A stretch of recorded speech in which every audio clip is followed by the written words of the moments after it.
A chegada do Adventismo no Brasil, capítulo 8. Um exemplo de fé. Mãos firmes nas rédeas, os chicotes golpeiam os cavalos, já ofegantes com a subida do morro que leva a Gaspar Alto. É noite e os dois cavaleiros mal conseguem ver o estreito caminho. Mesmo assim, avançam determinados. George Frederick Adolfo Hort sempre teve fama de valentão, desde que ouvira falar que um grupo de famílias havia formado uma nova seita em Gaspar Alto, tomara a decisão de acabar com aquilo. Afinal, religião de alemão é só a luterana, dizia. Convidou um amigo e cavalgaram até o local onde ficava a pequena igreja. Apearam dos cavalos e, de chicote em punho, estavam dispostos a invadir o templo e causar a maior confusão. De repente, Adolfo se detém. Espere um pouco, ouça o que o pregador está dizendo. No momento em que os dois espiam pela janela, alguém lê as palavras do livro de 1 João, capítulo 1, verso 7. Mas se andarmos na luz como ele na luz está, temos comunhão uns com os outros e o sangue de Jesus Cristo, seu Filho, nos purifica de todo pecado. Adolfo olha para o colega e diz: "Isso me impressionou. Vamos embora." Adolfo Hort era apenas um garotinho quando o pacote de revistas adventistas procedente dos Estados Unidos foi aberto diante de seus olhos curiosos. Seu pai, Davi Hort, não se interessou pelo conteúdo da revista que ganhara de Carlos Dreific e deu à esposa Ana Doroteia. Aparentemente, a mensagem adventista não havia chamado a atenção da família Hort. Doroteia ficara impressionada com a grande enchente do início da década de 1880, interpretando-a como um dos sinais do fim do mundo. Mas isso fora tudo. Adolfo agora tinha 27 anos e estava casado com Emma Kraft Hort. Emma era filha de August e Caroline Kraft, imigrantes alemães muito pobres. Para sobreviver, trabalhou como doméstica para os Hort. Ali conheceu Adolfo, apaixonaram-se e se casaram em 25 de junho de 1891. Depois do incidente em Gaspar Alto, Adolfo começou a pensar mais seriamente nas coisas que ouvira falar sobre os adventistas.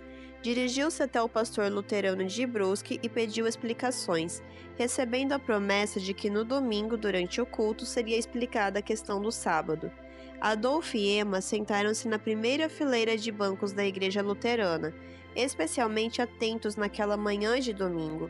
Após alguns cânticos, o pastor dirigiu-se ao púlpito e começou a falar: "Prezados irmãos, tem surgido em nosso meio algumas dúvidas doutrinárias devido à existência dos tais adventistas do sétimo dia em nossa região.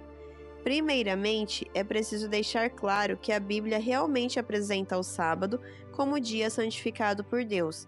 Só que nós já estamos tão acostumados com o domingo que continuaremos a observá-lo." Adolfo inquietou-se. Mal conseguiu prestar atenção ao resto do sermão. Ao voltarem para casa, comentou com a esposa: "Emma, você escutou bem o que o pastor disse?" "Sim, escutei."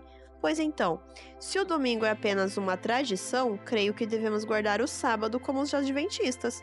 Adolfo e Emma, dali em diante, tornaram-se observadores do sábado, embora ainda não se reunissem com os adventistas. Estudavam a Bíblia até altas horas da noite à luz de lampiões de querosene. Foi então que começaram as perseguições por parte da família.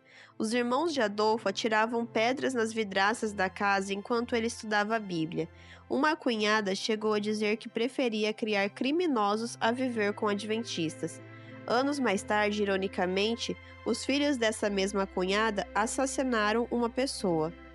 Como nessa época Davi Hort já havia falecido, Ana Doroteia foi morar com o filho Adolfo. Não suportando mais a pressão dos familiares, Adolfo, esposa e mãe mudaram-se para Blumenau.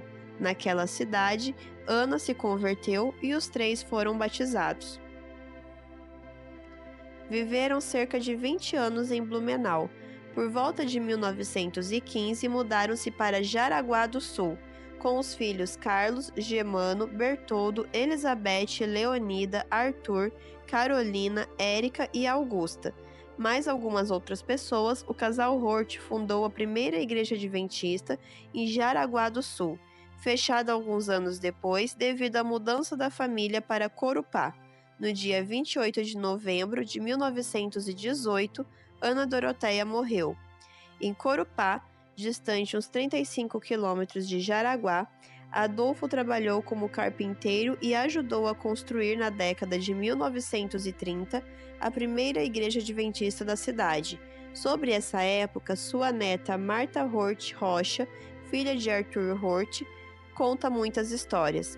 Certa ocasião, Adolfo estava trabalhando sobre o telhado de um paiol.